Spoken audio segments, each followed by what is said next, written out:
Basic Brewing Radio listeners, have you registered for HomebrewCon?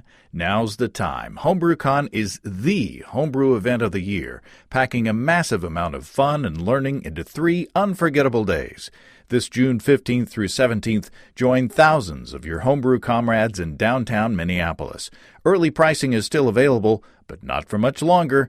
Register now at homebrewcon.org. That's homebrewcon.org.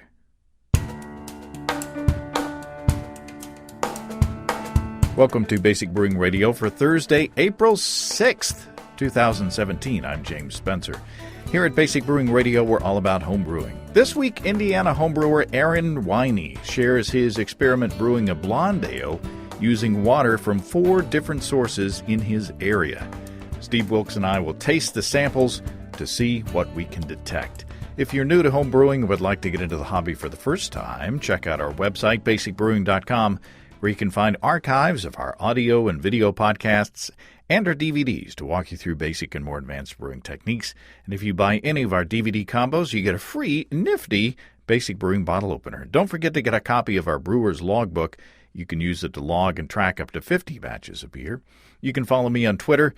My username is Basic Brewing, all one word. We also have a Basic Brewing Radio and Basic Brewing video page on Facebook at facebook.com/basicbrewing. And thanks again to everybody clicking on the Amazon.com associate link on our basicbrewing.com site. Whenever you think of Amazon shopping, think of us first. Go to basicbrewing.com, click on our associate link on the right-hand side of the page.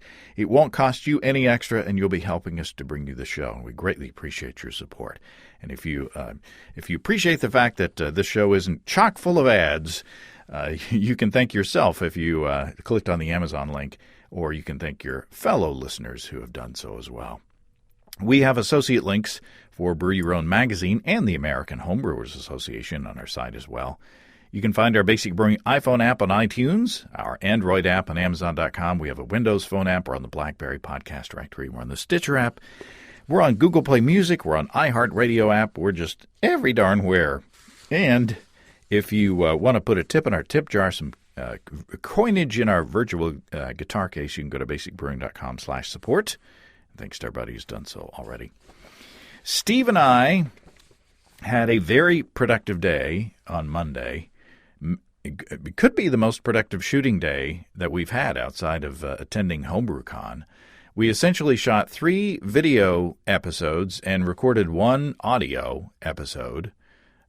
We shot a piece for Steve's Brew Shop's YouTube channel of Steve brewing his Ozark Amber kit, which is very tasty. And we also shot a Basic Brewing video episode on my grapefruit juice pale ale, which should be out by the end of this week on our video feed.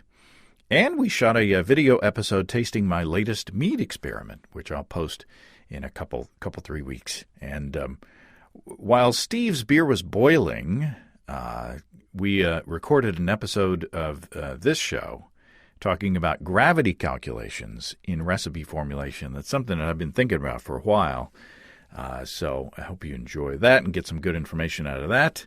That's coming up. It's just amazing what you can do if you plan well. And Steve, it's cool to work with Steve because he knows what he's talking about. It's fun. He's fun to work with as well. And I told you that Steve's homebrew shop is now online at stevesbrewshop.com, and he's offering a special on shipping in April, $8.95 flat rate shipping on U.S. orders and free shipping on orders more than $100. So check out his site for all the details there, stevesbrewshop.com. And Steve always offers a military discount of 10% for active military and veterans.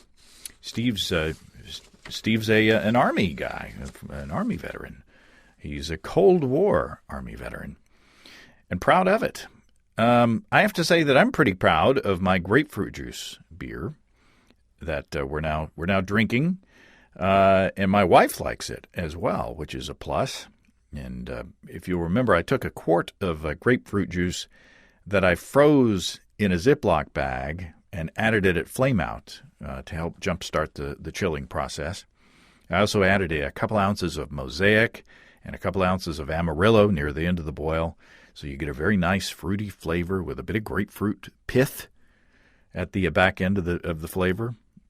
Insert your joke about pith at the back end here. If I had any nitpicking to do on the recipe, next time I would add some more bittering hops at the beginning of the boil to get a little bit more hop brightness. But that's just me. Steve liked it, and my wife likes it, and maybe if there were a little more bitterness, she might not like it. So anyway, part of the fun of brewing is modifying recipes, and then brewing them again to see if the change was better or different or not as good or whatever. Just making sure to make those notes on your recipes as you go along. I brewed that beer using my electric brew-in-a-bag system that I got from our sponsors, Desiree and Dave of High Gravity in Tulsa. And one way that you can shape your recipes and get consistency over time is to remove the variables in your brewing equation. And before my electric system that I got with the Warthog EBC 130 controller, I was brewing mostly with propane outside.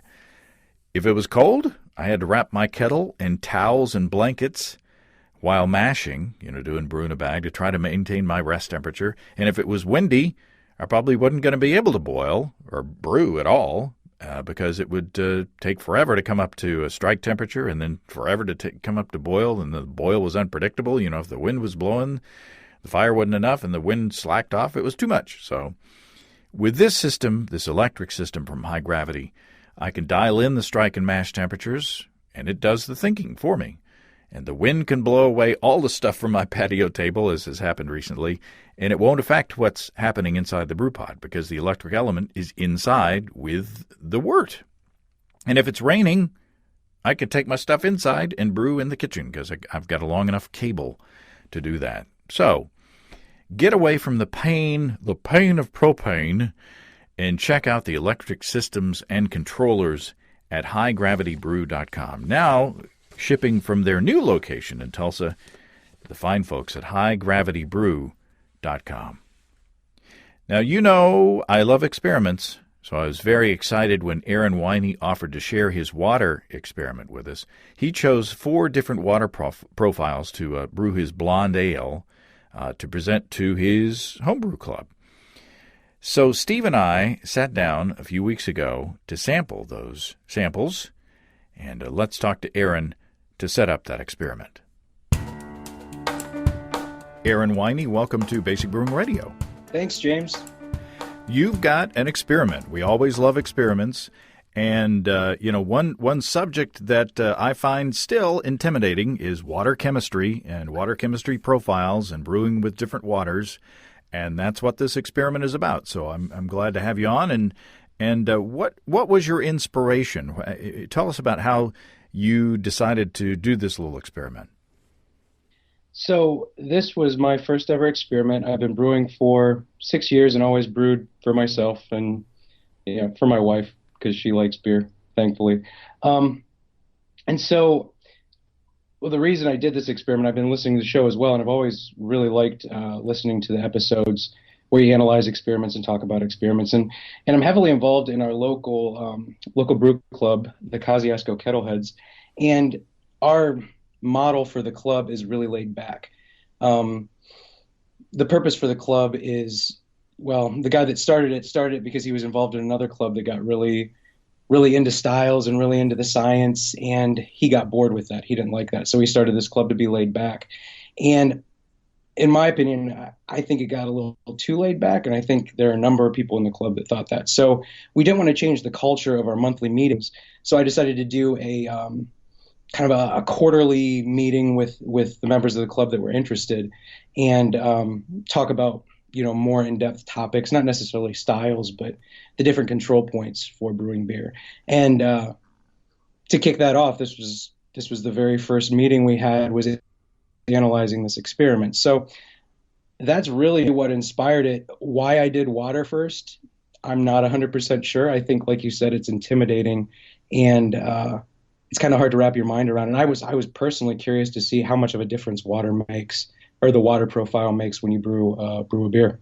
Yeah, and we'd had experiments in the past where people played with different water chemistry, and you can taste a difference for sure. And we did tasted an experiment in Michigan.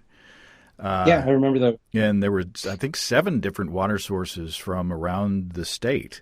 And it was amazing how sometimes stark the differences were, not only in just the flavor of the beer, but also the appearance of the beer, too. Yep. And it always fascinated me. I do some beer trainings around town with restaurants, and one of the things I talk about is when Lagunitas moved from the West Coast, I think they opened a production facility in Chicago, and this is just a rumor, not substantiated, but the rumor is that they spent over $1 million reworking the Chicago water that they were using to match the West Coast water. So I figured there's got to be something there if a company that big is doing that.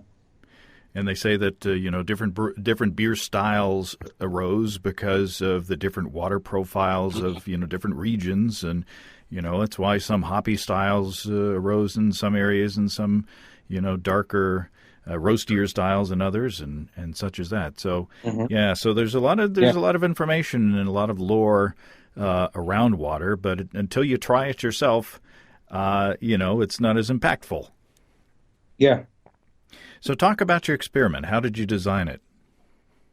So it was designed, like I said, specifically for the club to analyze, common water sources that club members use for their brewing.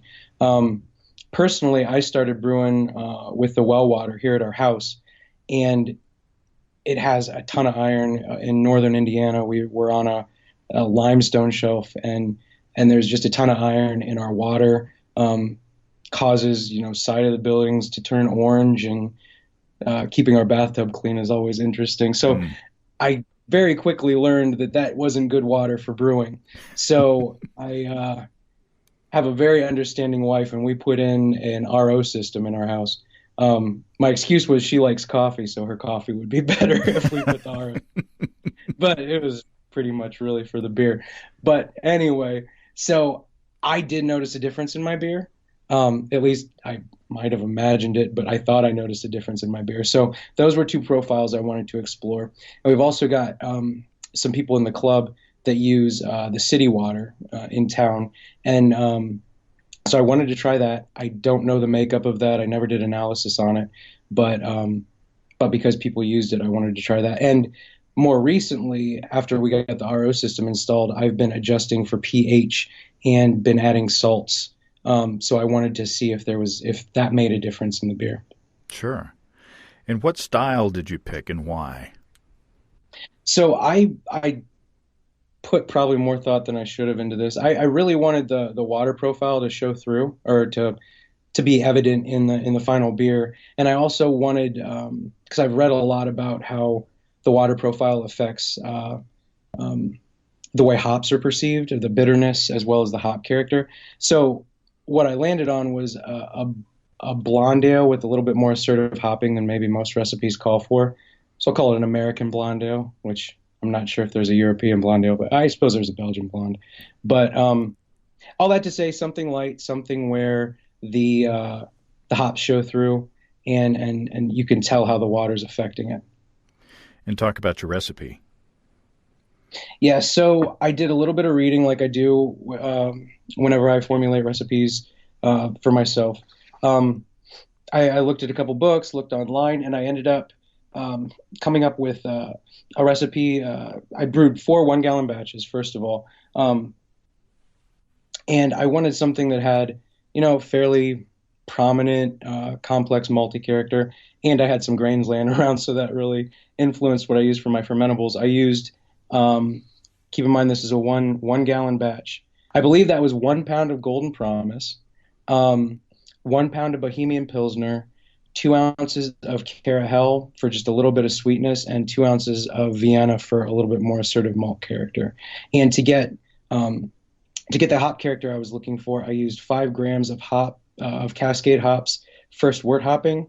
I also added 5 grams of Magnum at 10 minutes for my bitterness, and 14 grams of Cascade at flame out for a little bit a little bit more malt aroma and flavor. And then for ease of measurement, I used rehydrated US-05 dry yeast, and I used 5.5 grams per batch for that. Okay. And is this the first experience you've had with small batches? No, actually, that's funny you bring that up. I started brewing 1 gallon batches, and I caught a lot of. I'm trying to think of a good way to say this. Flack. Yes, flack. There we go. A little bit friendly word for it. I caught a lot of flack, but it's funny to me. I've been brewing for 6 years, and I brewed 1 gallon batches for the first 2 years of brewing. And a lot of people in the club said, "Well, why do you do that? You're wasting your money, you're wasting your time, whatever." And now to see how many people are brewing 1 gallon batches makes me smile a little bit. Well, good So for yeah, you. I started out 1 gallon batches. I've never. Well, I'll take that back. I've only brewed one extract batch, and that was based off your 15-minute pale ale recipe. Oh, how'd that turn out? It turned out great. And that's, well, one of my next experiments is going to be oxidization and hoppy beers, but we don't need to talk about that now. Ooh, well. So all that being said, for a bottled IPA, it turned out really nicely. Yeah, I have to, step up a little bit on my soapbox and, sing the praises of small batches. Yes. Especially if you're getting into brewing and you're not quite sure, and all grain brewing is kind of intimidating, and it's just a real easy way to get into brewing and to with experimenting with styles and experimenting with different recipes, and fairly low risk as far as the cost of ingredients and cost of equipment too. So, and what I really loved about it is in my first 2 years of brewing, I brewed over 100 batches of beer, and I was brewing 1 gallon. And I was given a lot of it. What that allowed me to do is I tried every style I could get my hands on, and now I brew maybe a dozen styles, probably not even that much. But it really gave me a lot of good experience trying the different styles and honing my process. So you adjusted. You used RO water, you used well water, you used the city water, and then you used the RO with some adjustments. What adjustments did you make to that? What I generally do, well, the adjustments I made for this experiment were based on what I do for a 5-gallon batch. So when I first started getting into water adjustments, well, still, I'm completely confused, and I'm no chemist. It's all fairly complex. So what I've done is I've distilled based on a lot of internet research and a lot of experimentation myself. I've kind of come up with some rules based on the color of the final beer, the estimated color of the final beer, and that's how I adjust. So for a 5-gallon batch, I start out with half a. Let me see if I get this right. A half a teaspoon of calcium chloride in the mash. I also adjust my mash water to be between 5.2 and 5.4 pH. And I use, some people might tell me I shouldn't do this. I use citric acid because I tried making cheese at one point and that didn't stick with me, but I had a bunch of citric acid laying around, so I used that. And that's what I adjust my pH with. If I'm brewing a darker beer, well, let me step back here. When I adjust pH, I generally, for most beers, I use 1/8 of a teaspoon in the mash and then 1/8 of a teaspoon during my sparge. If I'm brewing a dark beer, I skip the pH adjustment in the mash. And if I'm brewing a hoppy beer, I'll add a half teaspoon of gypsum as well as the half teaspoon of calcium chloride to the mash. So in the small batch, water chemistry is still intimidating to me, as I said. So what you sounds great to me. These numbers are probably completely arbitrary, but well, I shouldn't say they're completely arbitrary. They're based off of some research, but the simplification is based on my ignorance. So basically, you scale down those additions for this small batch proportionally. Yep. Yeah, and so because because I wanted that a little bit cleaner hop character, I guess, I did add the gypsum. Um, and when I scaled it down, I don't think it worked out perfectly, but I ended up for the purpose of this experiment, I used the RO water with 1/32 teaspoon of citric acid in the mash. And when I say 1/32 teaspoon, that's obviously measuring a 32nd of a teaspoon is not the easiest thing to do. So I kind of hold it a little bit. So 1/32 teaspoon of citric acid in the mash, and then when I sparged, I used a 32nd of a teaspoon in my sparge water as well. And then the salts I added to the mash, I added an eighth of a teaspoon of calcium chloride and an eighth of a teaspoon of gypsum or calcium sulfate. We're going to cut to the taste testing here in just a second, but anything unusual that you saw during the fermentation process of these 4 batches? Nothing. I made sure to take a look every day. I usually when I ferment, I'm in 5-gallon carboys, and I do a heat wrap and I control the temperature. And that was one thing I wasn't able to do with 4 1-gallon jugs. So I tried to be as diligent as possible. I had to ferment at ambient temperature. So I wrapped the little jugs in a wet towel. I've heard that cools the jugs off. I wanted to make sure that the temperature didn't get too hot. But honestly, activity was very much the same. The amount of trub at the top was the same. Or would that be called krausen? Right, yeah. Whatever, the yeast activity at the top of the beer was pretty much the same. And I tried to pay attention to the clarity, and they all dropped out within a day of each other, or the yeast activity dropped out. And the only difference, on brew day and through the fermentation, I noticed was the well water was orange, and the mash was very murky. Other than that, but the beers, and I imagine you guys will talk about this when you taste it, and I don't want to give anything away, but the beers were all really clear and looked very similar. So nothing easy. Interesting. Yeah. So, I enlisted Steve Wilkes, of course, to come and help sample these beers. And so we gathered up here in the studio and we gave it a shot. And here's what we had. Steve Wilkes, welcome back to Basic Brewing Radio. Thanks, James. It's a pleasure to be here. You've been working all day at Steve's Brew Shop, and your busiest Tuesday ever, you said. Yeah, it was the best day I've had to date. I mean, for Tuesdays. Actually, March 3rd, 1969 was really good, too. But for different reasons. I'm going to leave that alone. Okay, so we have 4 different water profiles here. We have city water, well water, RO water, and RO water adjusted with acid for pH and salts additions. So, what were your impressions? My initial impression is that all the beers are very, very similar. And that's also my final impression. So, in other words, I can't tell a whole lot of difference between any of these beers. Now, having said that, I can split some hairs and tell you that I thought that the red beer, when you first poured it, had the most hop character. It was the most pronounced in the sharpness or the bitter impression that I would expect from hops. I also thought that the black beer had the black color. I mean, identifier. The beer is not black. It's blonde. It's blonde. But I felt like it was ever so slightly more salty, a salinity. Maybe that's just, maybe I'm not really tasting that. I mean, it's so slight, but I felt like it had just a little bit of a, salty is too strong of a word. See, I need a word less strong than salty, but that it had minerally. There you go. Thank you very much. And then the other 2 beers just seemed softer.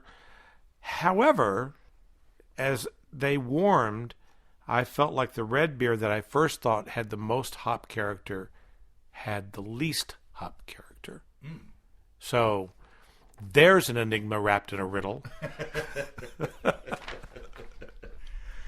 So interesting. They are very close, and I went. This is kind of like brewlosophy experiments where we're like, I don't know, maybe it's this.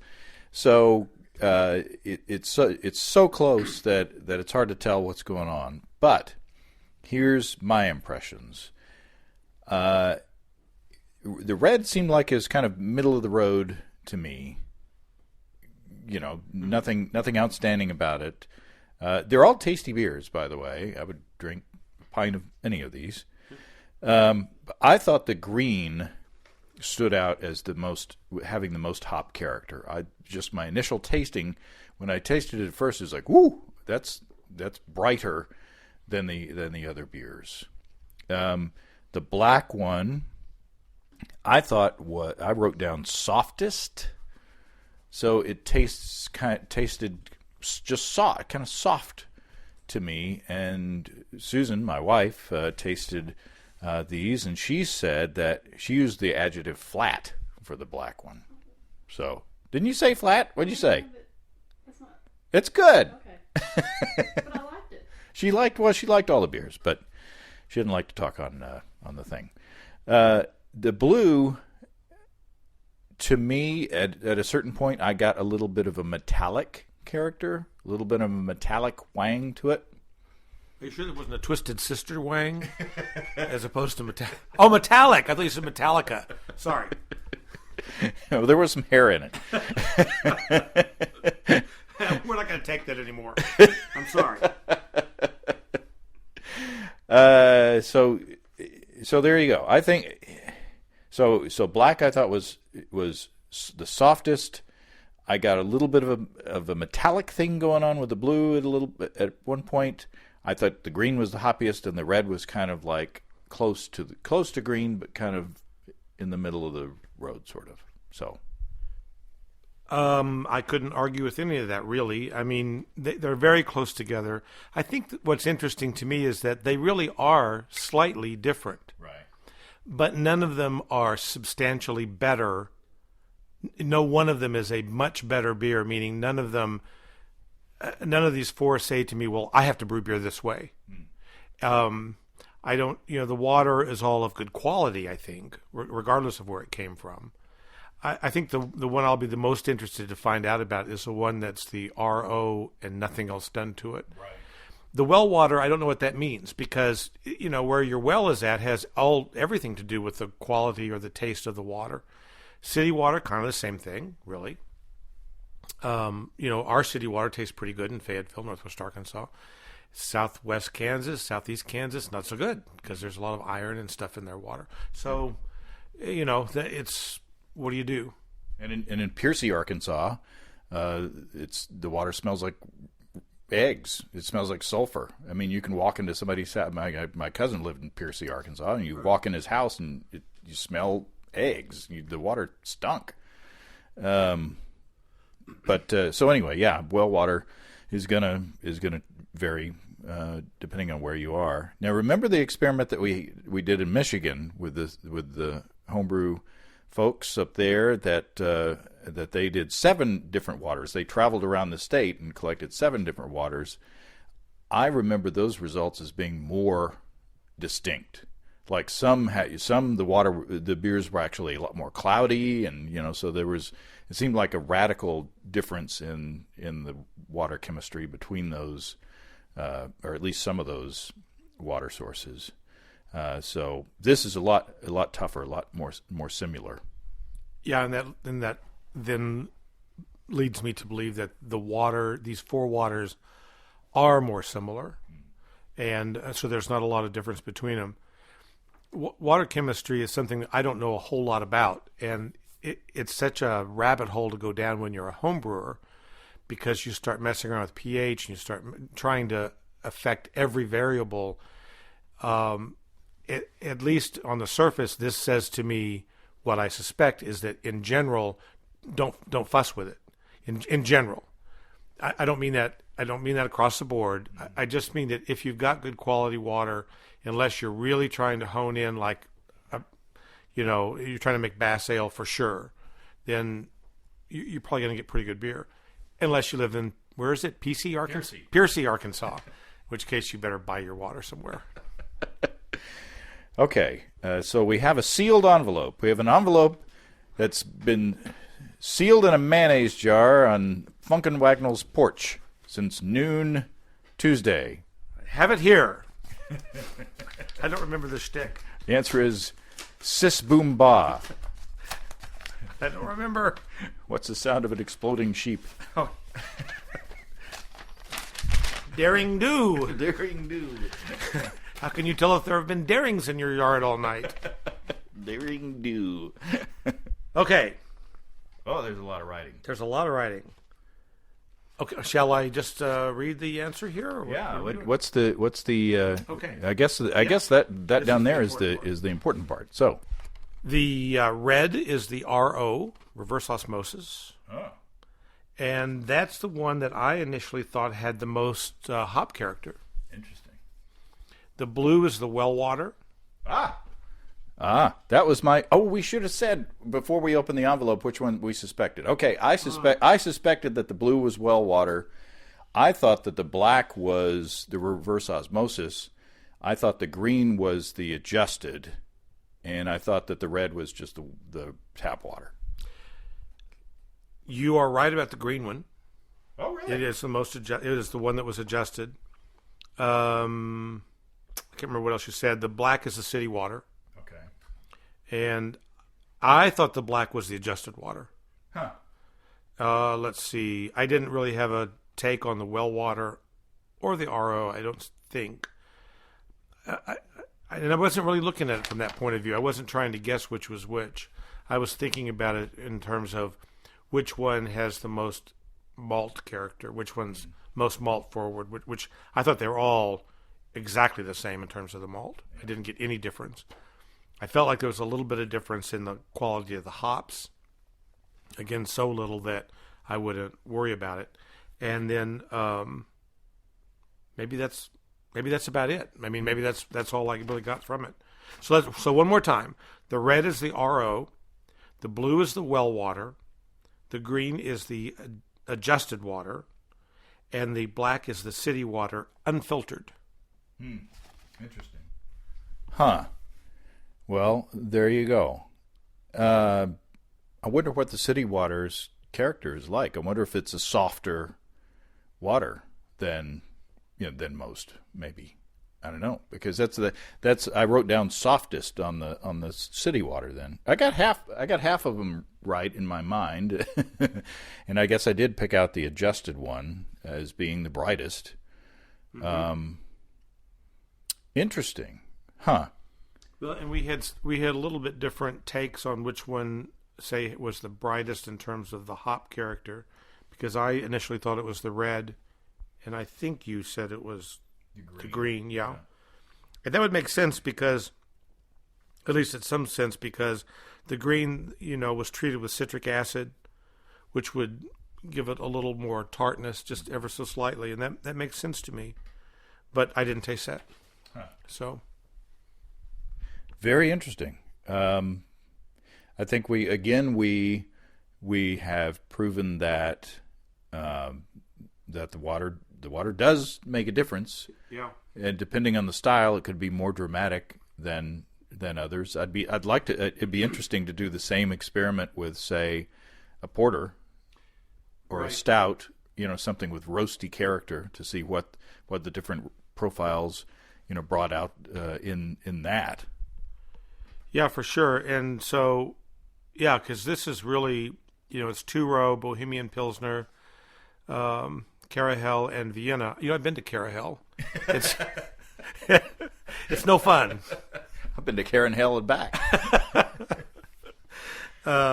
So, yeah, this is kind of about as base of a beer as you could make in a way. Mm-hmm. So it would be interesting to have one that had more going on, I guess.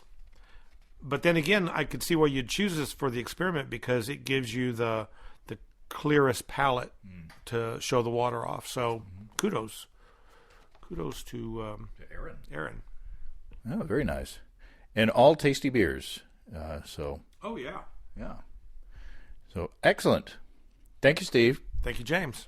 Okay, so I feel pretty good about my tasting. In my mind, I identified two of the four. One was the well water, which I did taste a little bit of metallic in there. I guess that was the iron that I was tasting, and it only showed up in one sip. You know, it was just like a ghost of a taste, and it's real easy for me to get palate fatigue when I'm tasting, you know, four samples like this side by side. And then the adjusted one, the green one that I picked out as most brightly hoppy, on the very first sip, it was obvious to me. But then on subsequent sips, you know, they kind of blended in. Does that make sense? That makes perfect sense, and that's, well, I'll let you finish with your impressions. I don't want to interrupt you. Well, now I'll do Humphrey Bogart, but but the red and the you know the RO water and the city water, I had a bit more trouble with. The adjective I came up with on the city water was, I think, did I say soft? It was kind of a well, it was softer. I don't know. And is the city water, is it fairly soft? I mean, do you have trouble, you know, rinsing soap off? Like I said, I've never used the city water. The only thing I knew about the city water is when I went to a friend's house to get it, and I used their hose faucet on the outside of the house so that I didn't get the soft water, you know, the water softened salt. Oh, I see. The salty softened water. Anyway, as soon as I opened the tap on the hose faucet, chlorine hit me in the face. So I was surprised that didn't come through, although I've read a little bit about the difference between chlorine and chloramine. Mm-hmm. I think it's chloramine. And I think chlorine boils off pretty easily. So that's the only thing I know about the city water. I assumed it was going to be a lot worse than it was. Yeah, I didn't get any kind of I think it's Band-Aidy, that, you know, like a Band-Aidy flavor that you might get from chlorine. So very interesting. As we said, you know, the differences were pretty subtle, but they were there. But all of the beers were drinkable to me. Like, for instance, even the well water that had the slightly metallic in the one sip. Maybe if I had a whole pint of that, you know, maybe by the end of it, I would be getting a lot more of that iron character. But just the samples that we had, you know, we liked all four beers. It was a tasty beer. So you shared this with your sub club, and yes.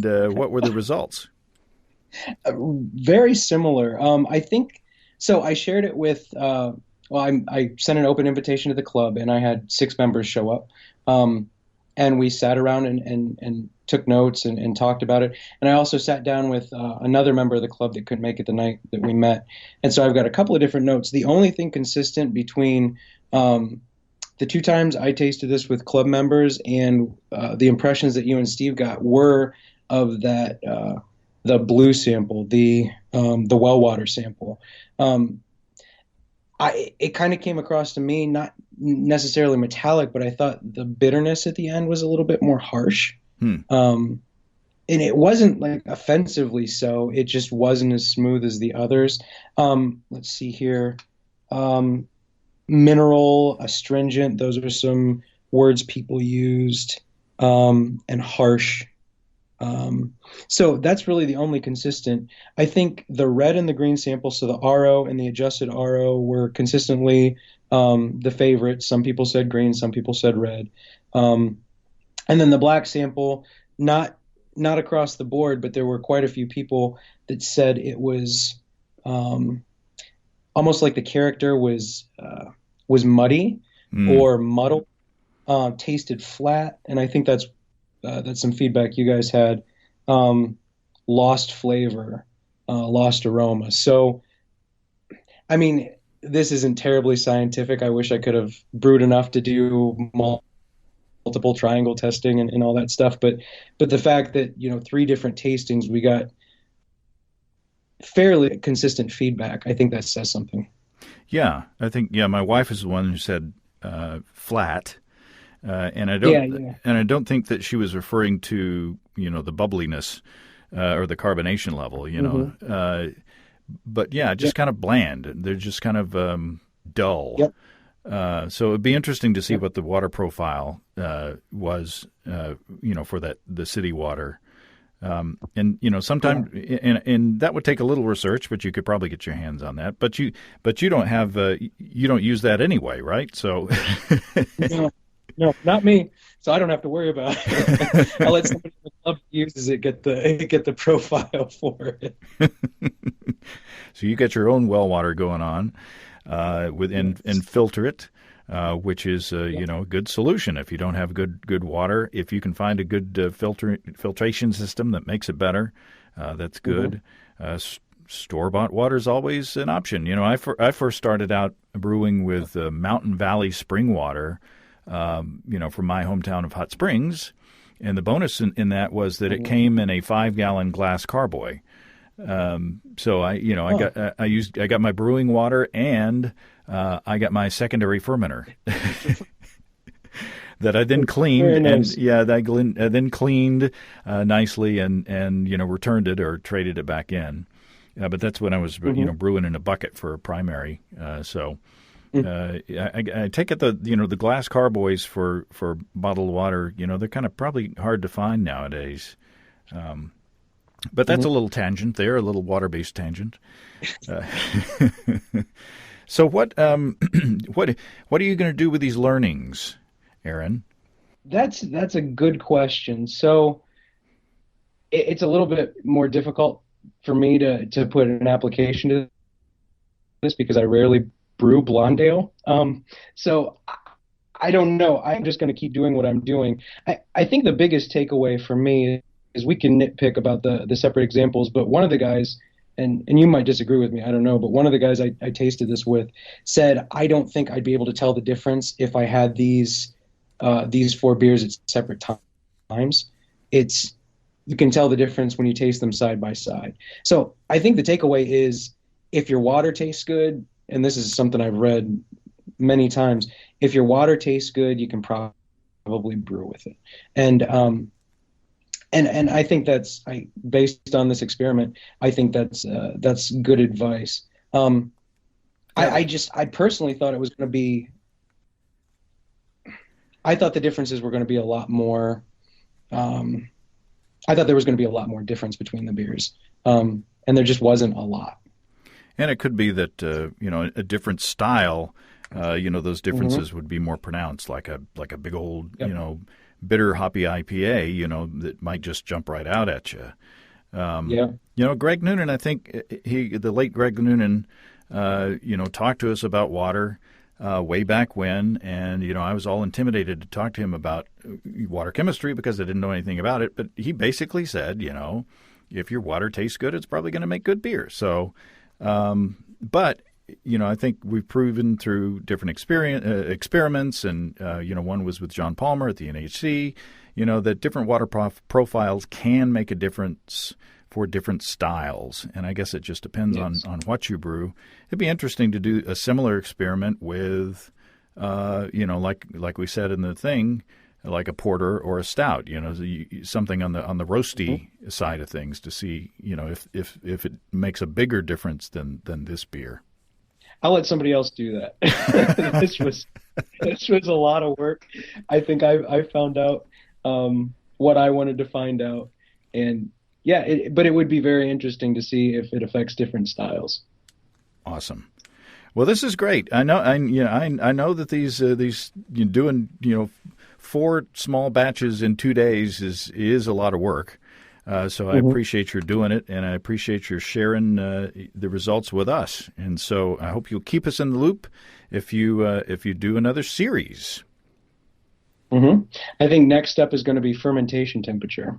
Ooh, that sounds like fun. So we'll probably do. Well, anyway, talk about that later. All right. Thanks very much, Aaron. Thank you. It was a pleasure. Thanks again to Aaron. Very cool. Brewing those back-to-back small batches is a lot of work, and I appreciate Aaron sharing the results of his hard work with us. And I hope it continues to experiment, and I hope he continues to be in touch. If you have brewing questions, show suggestions, or just want to say howdy, write to james@basicbrewing.com, or just fill out a contact form on basicbrewing.com, and please don't forget to tell us where you're from. Check out our support link where you can throw a couple of bucks into the tip jar by subscribing financially to our podcasts. Be sure to check out our DVDs, Extract Brewing and Partial Mashing, Stepping into All Grain, Low-Tech Lagering, and Decoction Mashing, and Introduction to Wine Kits. You can find them all on our site. Get a free Basic Brewing bottle opener with any DVD combo. You can check out our Basic Brewing shirts in the store as well. You can find our logbooks where you can track and log up to 50 batches of beer. Check all that out at basicbrewingshop.com. Thanks to everybody who's continued to click on our Amazon.com link. We appreciate the support there. Our featured products this week that were purchased through the link are Burt's Bees Baby Bubble Bath and Pez Candy Refill Rolls. Thanks again, everybody. And remember, I can't tell who bought what, so no worries there. Just click on the Amazon.com logo on our site the next time you feel like Amazon shopping. We greatly appreciate your support. Don't forget you can also join the American Homebrewers Association and subscribe to Brew Your Own magazine through the associate links on basicbrewing.com. But that's all until next time. Until then, thanks for listening, everybody. I'm James Spencer. Production help for Basic Brewing Radio and our website is provided by Kelly Dotson. Basic Brewing Radio is a production of Active Voice, and we'll talk to you next time, everybody.